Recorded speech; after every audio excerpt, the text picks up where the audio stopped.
the kitchen of intrigue, Curt Jackson and Chris Callell are cooking up a batch of mystery soup. Each episode serves a new blend of tips, tactics, trends, and tales from the business and design sides of the escape room world. So grab your spoon, because this episode starts in 3, 2, 1. Mystery Soup. All right, welcome back to the Mystery Soup podcast. Woohoo! Another weekly episode. Let me just woo myself. I'm gonna high five myself. Yeah. I'm Curt, and I'm in Florida. Yes. Up in Indiana is Chris, but the power of Zoom. What's your weather like right now? It is 98 degrees, sunny and 98 and humid, and it is. Yeah, it's awful here. I want to get out. So much humidity. Isn't there like a crazy hurricane coming through your area? No, not us. So we're in the Panhandle. Okay. It went on the other side. It missed us completely. Tina was a little worried about it, but you don't get any of the rainfall or anything from that? We did have about a week of rain. Okay. Yeah. But other than that, it's just the humidity. Summer, I can't imagine. The heat. And so it's nice to be inside. Yeah. That's what it is. It's going from inside someplace, car, then inside some other place. The people who are visiting and going to the beach and everything, Yeah, no. It's too hot for that. That's the only reason I do the job I have at camp is because it's in my office. Right. So right. I had to work outside. Absolutely not. All your staff outside. And you're suckers. Yeah. There's a reason I am the director. That's why I pay you. Love it. Well, this episode, we Yeah. have Katie and Audrey. You're from the owners of Daydream Adventures up in Toronto. And just to start off with, Tina and I went up there last year and did a few different games at a few different places in Toronto and the surrounding areas. And I think your room was the most unexpected. It's beautiful. Was because it was so artistic. I mean, even the restrooms were amazing. But we were so impressed with what you had done with the two games that you have. And I remember going down into a basement, and I was like, where are we going? But we had a great time. And so I'm excited to have the two of you on. Thank you for doing this. Yeah, we're here. Yeah. Yeah. I don't know, Chris, do you want to start, or do you want me to start? I could start. Okay. So usually with each of these episodes, it starts off with Curt going, "How I was at your place. It was wonderful." Chris, you've never been. So that's every time. Hey, listen. Okay, hold on. Just a little bit of backstory here. I always ask Chris, because you've done over 80 games. Yeah. And so I always ask, are there any places of owners you want to reach out to? And most of the time you don't meet the owners. They just don't happen to be there. And a lot of places you're like, nah, we're good. Mm-hmm. So I do try to get. It will come as a shock to you that the southeastern part of Indiana is not the world-renowned escape room location. So I don't know if that is. Well, in the one place in Ohio that we have both gone to and we enjoyed, he will not get back him to you. Yeah. He's apparently a ghost. He doesn't exist, I guess. He's a ghost. So anywho, I have not been to Daydream Adventures. I have looked at it and coveted it online. It is beautiful. I totally want to go. That looks amazing. But just give me just a quick little what is Daydream Adventures? Where you at? Kind of just a short little blurb about yourselves here at the beginning. I think Curt really said it. Daydream is very unexpected. You go down these stairs to this basement and you're like, why am I going down these stairs? Is this even the right way? Some people are so scared about it. It's like, oh my God, am I in the right place? And yes, you are. You enter into your escape room in this beautiful place. And the idea that we had is that every door that you open, it's meant to be a portal that transport you to another dimension. Therefore, we have beautiful washrooms, because even the washrooms should be a door to another portal. And we want to take the action to our escape rooms. because sometimes escape rooms, you just imagine what they are, like a jail, a prison break, and you basically just picture everything in your mind. Mhm. We want to tell and transport you to a totally different realm, and that's why we try to make Daydream so artistic. So it is about the puzzles, it is about everything else, not only the puzzles. We every corner they look, there's a the floor, the ceiling, everything is part of the story, is part of the art, and then we make everything house ourselves. Even the game master themselves are helping to put the art in there to decor everything. We love doing this. We are 24/7 during all the shifts, making a little sculpture. They're gonna add in a little corner that no one might see it, but if you see it, you're gonna love it. It's Awesome. it is very magical and whimsical. I could see the love you have for the artistic set design of it all. And that's very cool. It's very cool. Now, I mean, we're talking escape rooms, but I'm kind of curious. Tell us a little bit about your life outside of the escape room, if there is one. Yeah, I mean, I don't know. Do escape room owners have lives outside of escape rooms?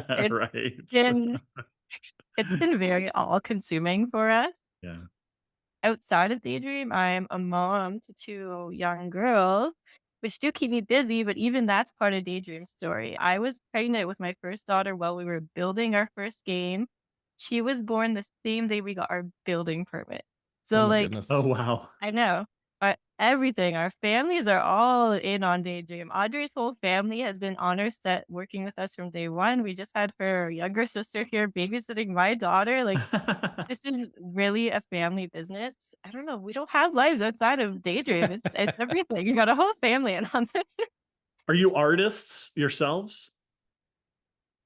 I am absolutely not. I don't even think I'm allowed to do the art stuff. When I go into the art room, I'm like, can I like help with anything? I was like, oh no, nothing needs to be done. That's not true. Interesting. Yeah.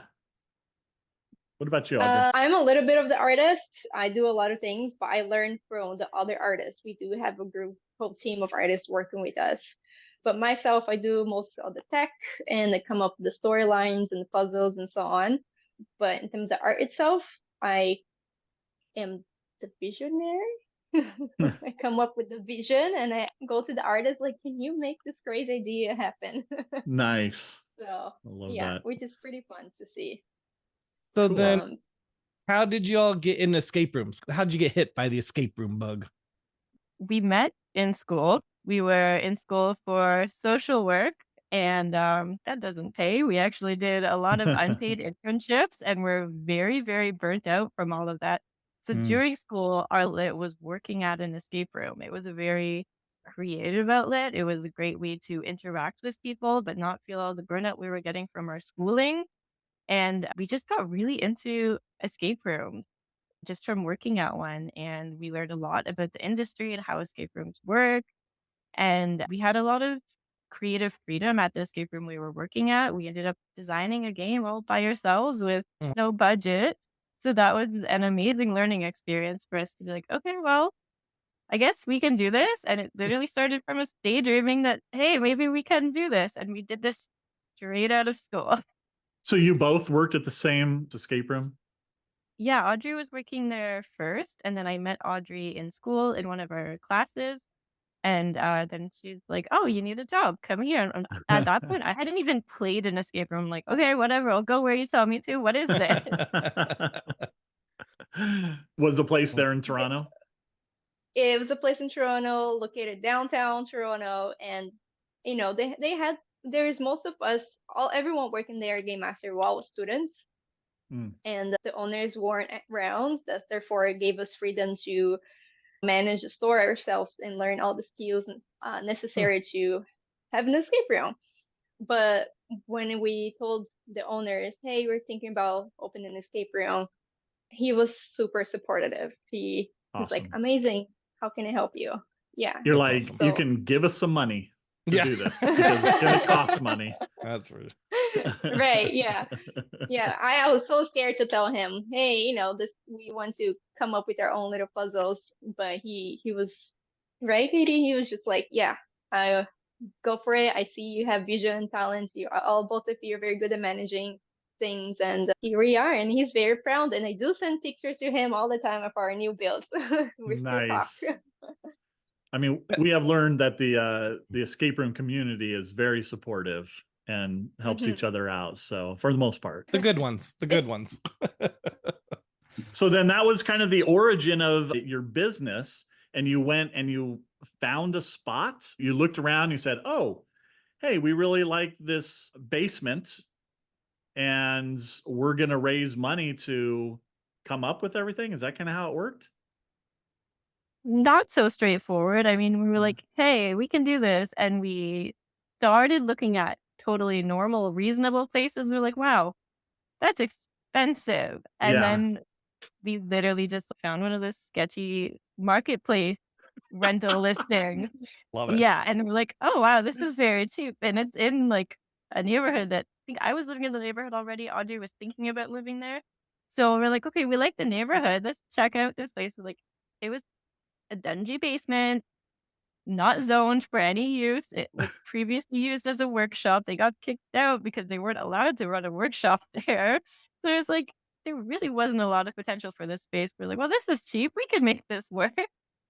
Which in hindsight was Nice. such a bad idea because it actually had no zoning and you could not open an escape room there. But Oh, we had really great friends who knew a really great architect who knew really, really, really well how to make things work for zoning. And I think most architects would have been like, that's impossible. What were you thinking?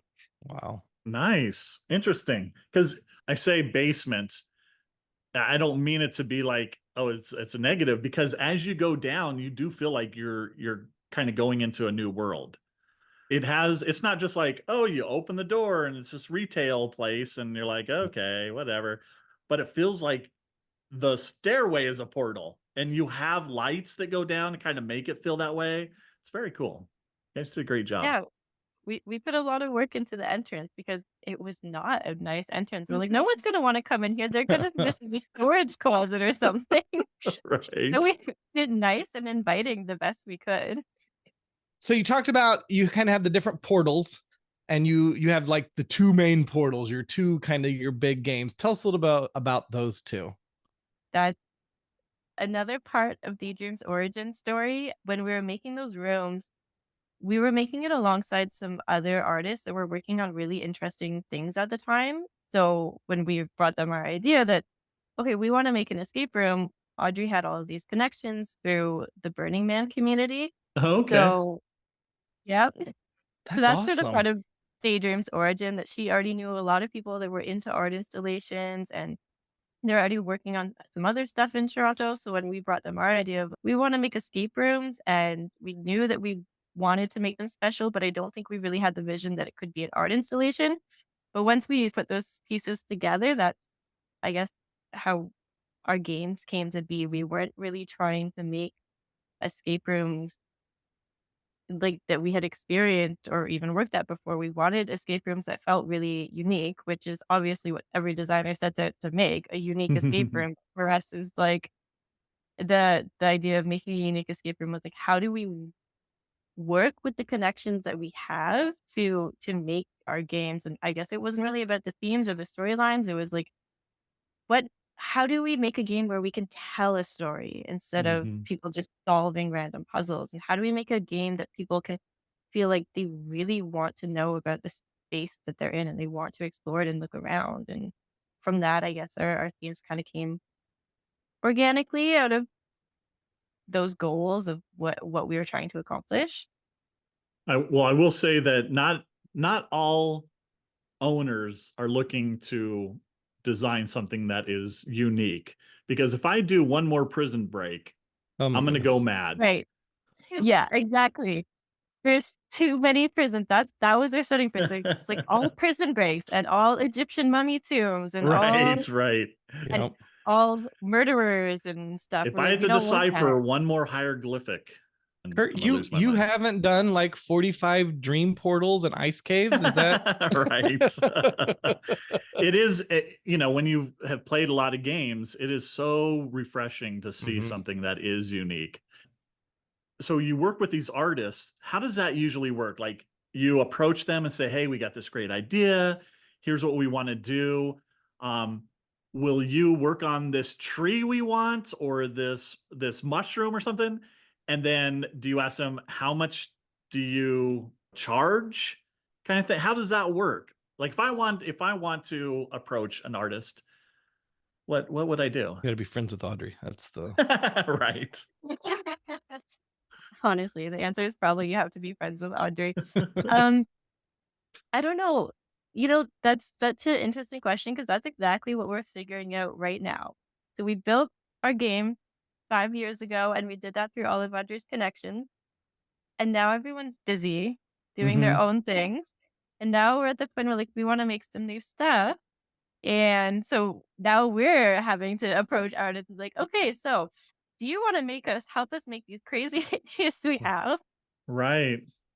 And so, And it, well, when Audrey, when you approached these people, you just did it as like a, hey, I know you, you're a friend. Can you help us out kind of thing at the time? Is that what it was? That's pretty much it. So Yeah. I've been to Burning Man for like, I don't know, 5 times. So Right. in Toronto here, we have a Burning Man community, which most of the people are artists, and they build their own art cars and art camps and so on, work with art or movie sets and things like that. And in fact, I was at a Burning Man party, and I was just like, you know what, I'm going to go to this party, and I know I want to build an escape room. And I'm just thinking, I need to find someone that's a builder. I need someone that, it's very artistic. So I was just like, partying and dancing. And I hear someone saying, yo, he's a builder. Come here. Call all your builders to help me build this art installation very quickly. I'm like, what? And I ran after. Wow. It's like, and immediately it's like, oh, I heard you're a builder. I heard you do art. And then we clicked immediately, told about the escape room. And up to this day we're best friends. Nice. But yeah, so a lot of people, like Katie said, it's really into art, and it wasn't that hard to convince. You want to build this crazy forest with crazy mushrooms that are glowing. Right. Everyone was into it. We had many artists, many architects and designers and things like this, designing and coming up with the concept, the storyline. Just meet together. I'll see around, and they just start talking and being creative together and coming up with the whole concept, the whole world. So it's a huge collaboration with all these people. Yeah. That's awesome. And it's super fun. And they have done so many fun things that we have never even imagined. And they have so much experience. And we learn a lot. Like I was doing most of the tech, but the tech that they were doing was so amazing, and I learned so much from them. Like, nice, projection mapping, neopixels, and controlling things, how to control a fog machine a certain way. When people enter in a room, there is that mirrors that you should put on a wall to make the illusion that the room is bigger. There's a lot of things that they're so aware, because they have done so many art installations that we learn from them. And right, that's awesome. That was pretty cool. Have y'all been to Meow Wolf? Yeah, definitely. Meow Wolf. I actually was there last year in Las Vegas, and even before being to Meow Wolf, the way they were imagining our escape room to be, and telling the artists, like, we want it to be just like Meow Wolf. Right? Imagine Meow Wolf. I want it to be just like that, because it's so much fun. Everything is different. Everything's playful. It brings your inner child back, and that's how we want people to feel. I don't want people feeling stressed playing escape room, like, oh, what's the code to break out of the jail? Oh my God, someone's gonna kill me. I want people not to escape. An escape room that you don't want to escape from. That's pretty much it. So to kind of get lost in it. And enjoy it. Yeah. Enjoy. Yep. We've gone to the New Mexico and Colorado Meow Wolves. Tina's been to the Vegas one too. And we always felt like this needs to have an escape element. Like there are some little fun things that you can do, but they have puzzles, but it's not an escape room per se. It is more of like you said, an art installation.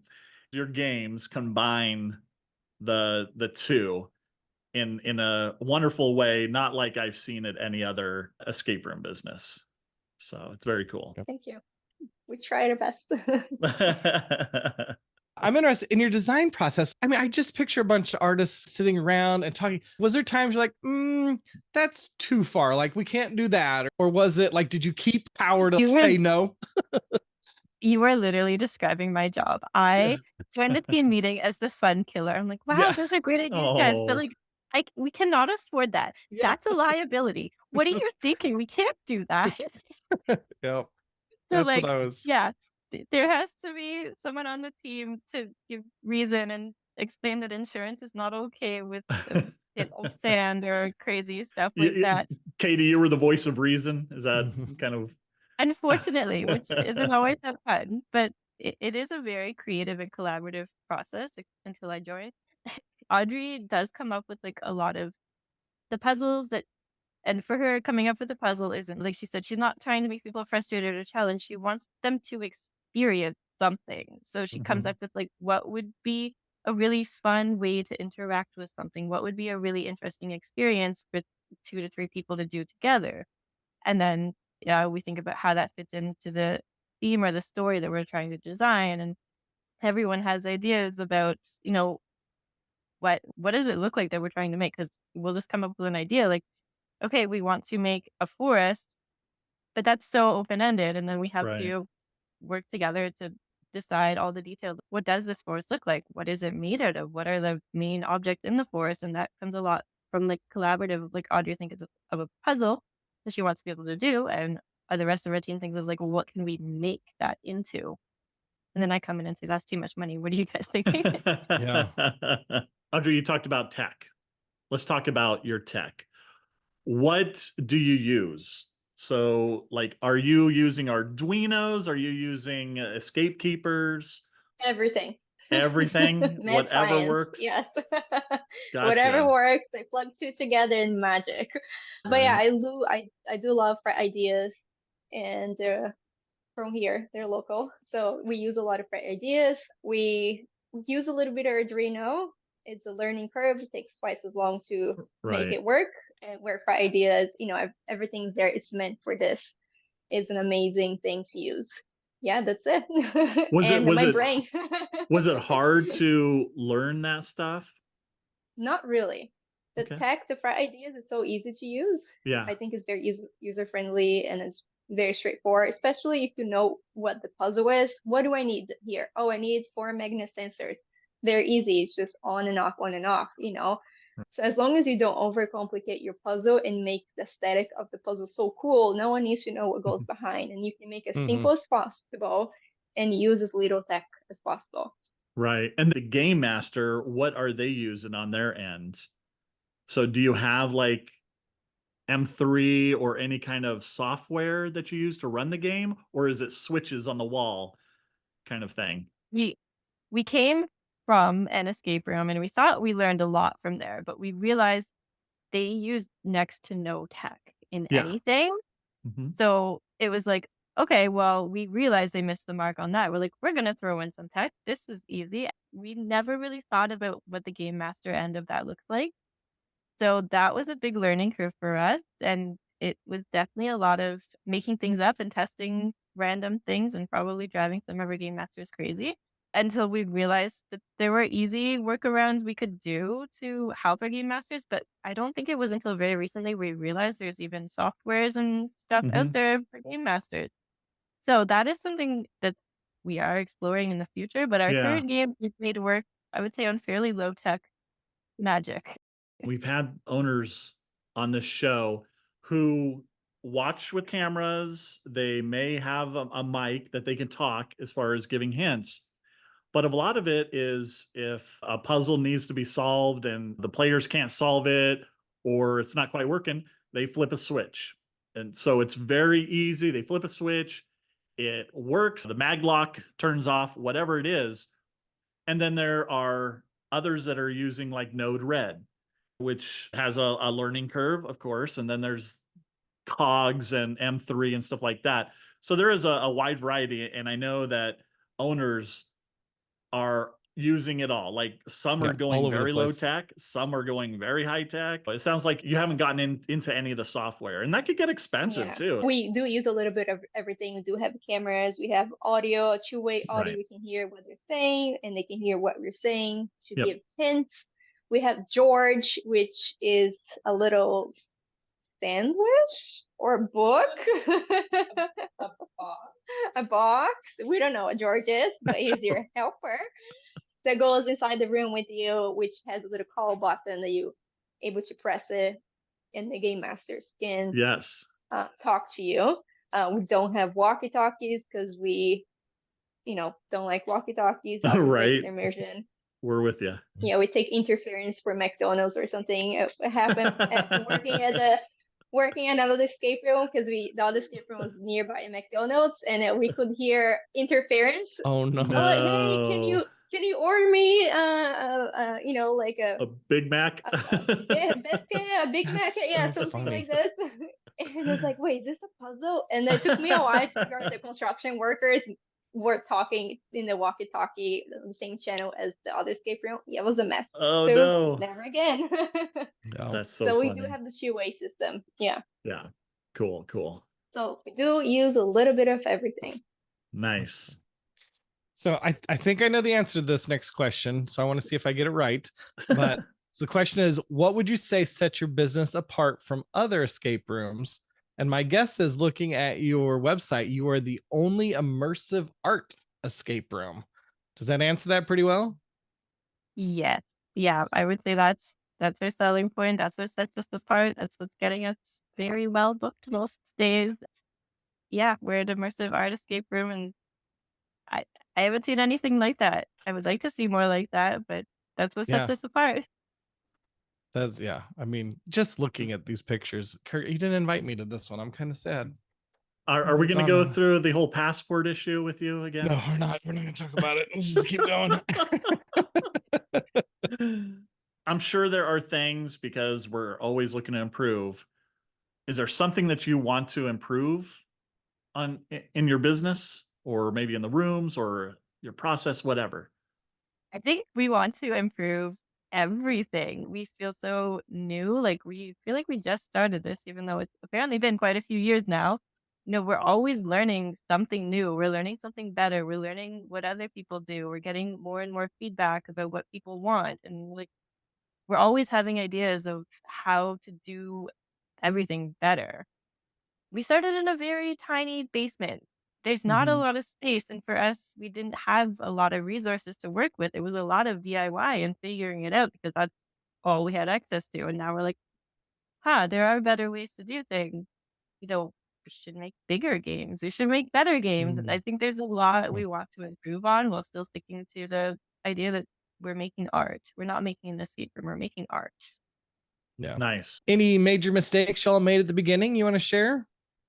We made a huge mistake. We opened 3 months before the pandemic. Oh man. So that, obviously, we had no idea that was going to happen, but that was a terrible time to start a business. But we made it through, and we learned a lot from doing that. So there is positives to going through that as a new business. We really, really learned how to struggle and survive. But, that was a big mistake. Not that we would have seen that coming. Yeah. You have other Yes. game masters, right? Yes. So we generally are not hosting our games anymore. We haven't for at least a year. We're busy working on other stuff. So Yeah. we have a really great team of quite a few game masters that make for amazing experiences. Nice. So let's talk about your restrooms or washrooms. I'm a big fan of places that theme out their Everything. washrooms. Explain what happens when you go into them and the two different themes. Okay, yeah. So our washrooms, there's 2 different themes. One, you go into, you turn on the lights and you hear a thunderstorm. There's like rain clouds on the ceiling and lightning painted on the wall. The other room you go into, and it's kind of spooky. There's weird sounds coming from it when you turn on the lights. There's dark shadows on the wall and little eyes staring at you in the bathrooms. It's spooky. those themes have absolutely nothing to do with our game. It's just what happened. So our vision was always, like Audrey said, every door you open, it's a new place that you go into. And we knew right from the beginning, we wanted those washrooms to be cool, to have some kind of theming to them. But we were very overwhelmed trying to make our first escape room. It turns out it was a lot more work than we thought. And we were like 3 weeks away from opening. We already were like hiring for game masters, trying to find the right ones, training them. And this one person came in because they saw the game master posting. And it turns out they were also an artist and they were really inspired by what they saw we were making. And they're like, oh, wow, you're an artist. We have these bathrooms that are not finished. And somehow this person that we literally just met, we handed off the entire job of designing the bathroom theme, salvaging whatever material we had to make these beautiful bathrooms that everyone now talks about. Dude, that's just how we do at Daydream, I guess. We have an idea and we find someone to help make it happen. That's awesome. I went in one, the storm one, and Tina went in the other, and we both came out. And we looked at each other like, what'd you have in yours? And then we switched, and we thought, oh, this is so cool. Although in the creepy one, I don't know, I probably would have thought something was going to come out of the toilet too. So I'm glad I got mine, but it was so cool. I love that. Yeah, it's such a fun interaction to watch people as they're coming out of the bathroom. They start talking about it, and then there's other customers that haven't been in there. They're like staring at them like, "What are you talking about?" And then everyone goes and looks. Well, it's so memorable and remarkable that you're going to tell other people about it. So yeah, I love it. What's some advice you'd all give to like new escape room owners or aspiring escape room owners?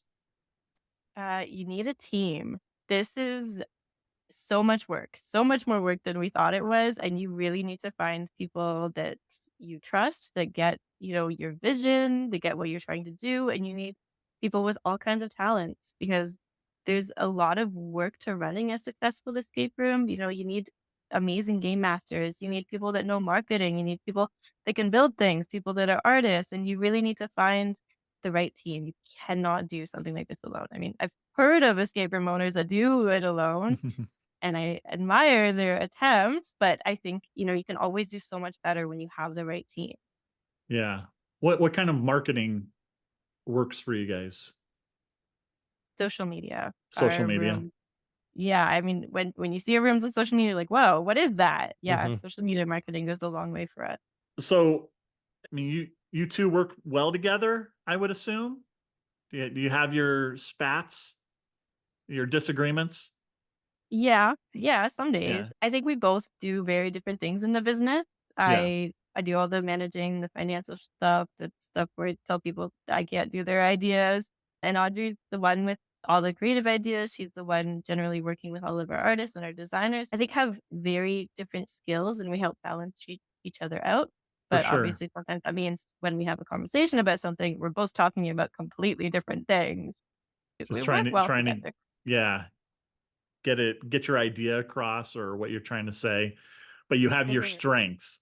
That's what's important. That's awesome. So what does the future hold for your business? Are you looking at more room? I mean, you don't have space for more rooms, do you? Are you looking at another location? Are you just status quo? What's the future hold? We want to go big. We are looking for a new location and it's going to be big.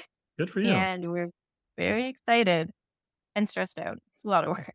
Yeah. How many square feet do you have right now currently? Currently, we have less than 2,000. Yeah. Wow. Which is mind-boggling to us that we put our escape rooms in there because we've also just moved into a workshop to build stuff, which is a little over 2,000 square feet. And we're like looking around it and we're like, how did we put an escape room in something this size? Yeah, I mean, I guess when you have limited space, it also forces you to be very creative on what you're going to do. All right. So now it's time for our speed rounds. Okay, you ready for this? Here's what's here's how this works.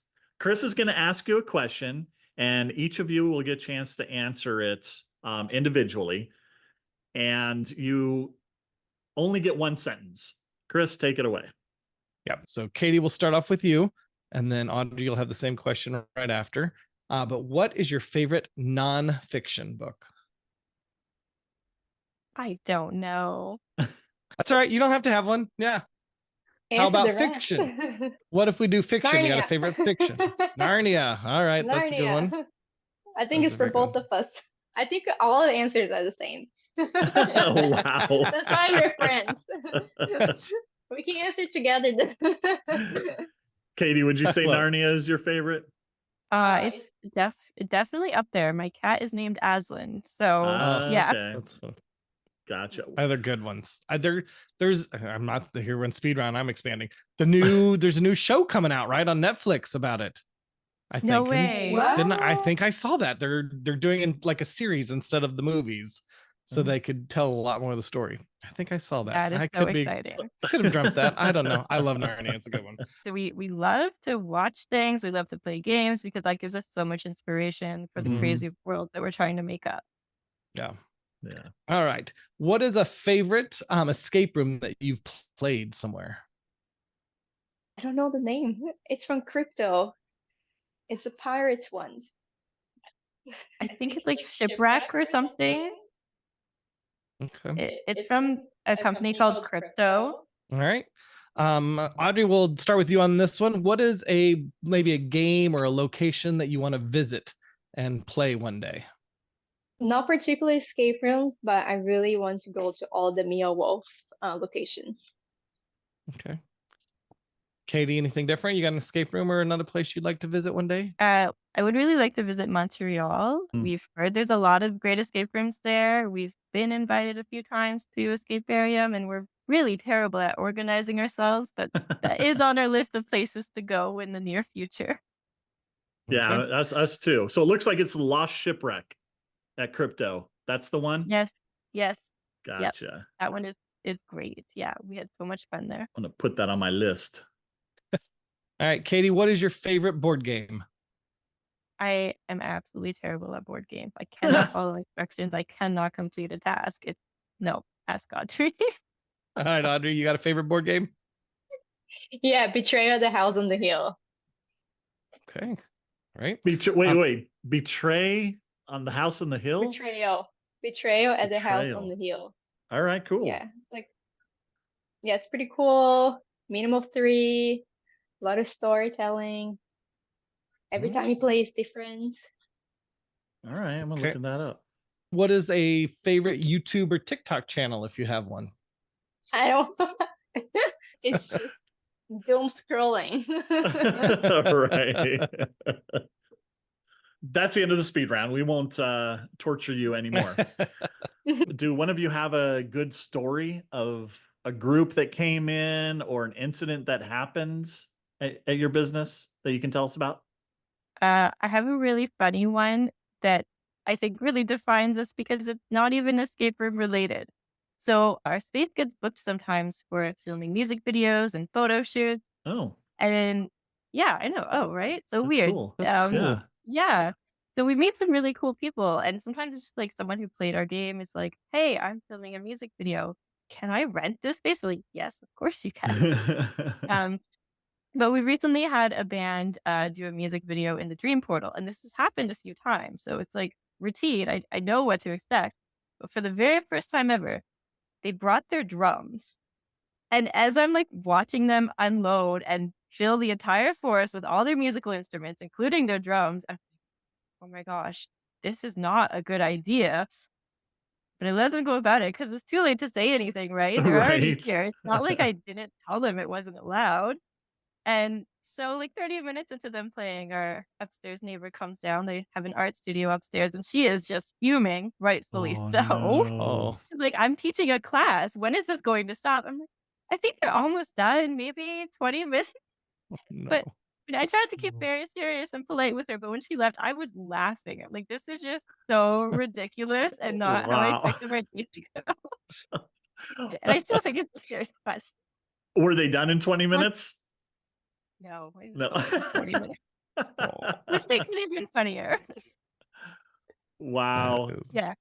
It was one of those things that's like, it's happened. There's nothing that can be done. They booked their time. This is it. Sorry. That's a good testament to what you guys have put together as far as set design, that people want to record their music videos in there. That's awesome. Yeah, it's not like a huge artist, but it's local Yeah. Toronto artists, and it's great to see our stuff in there. Right? No, that's so cool. So tell us the best way, or tell our listeners, I guess, the best way people can follow you or contact you. Is it social media or email or something? What do you guys got? What's your best way for people to keep in touch with Daydream Adventures? I would say Instagram is probably the best way. I check the messages pretty often. They go to my phone, but also email. I generally am checking that fairly regularly. So any social media except for TikTok, I don't know that one. But even still, probably our staff would tell me there's a message for me. Yeah. I say, and you have them all, I say, on daydreamtoronto.com. At the bottom, you got your Facebook, Insta, TikTok, and YouTube all there. So yeah. Yep. And even on our website, there's a live chat on there that goes right to my phone. So you can always use that. Wow. You're very accessible. Very, yes. Well, thank you both for being on our show. Even with the technical glitch, you guys are pros with muting and unmuting. So thanks for working with us on that. I hope this wasn't too bad for you. I made a joke. Someone asked, when does the podcast come out? And it's like, oh, I don't know. It'll probably take them a year to edit us to make us sound normal. So hopefully it doesn't take that much editing to make it sound okay. You two did great. You did great. Thank you. Thank you. All right. Awesome. Well, that's it for this brew of mystery soup. Keep your wits sharp and your mysteries unsolved. Until next time, this is Curt and Chris. See ya. See ya. Mystery Soup.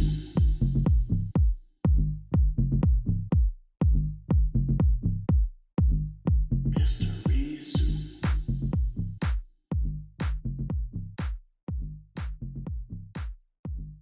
Mystery Soup.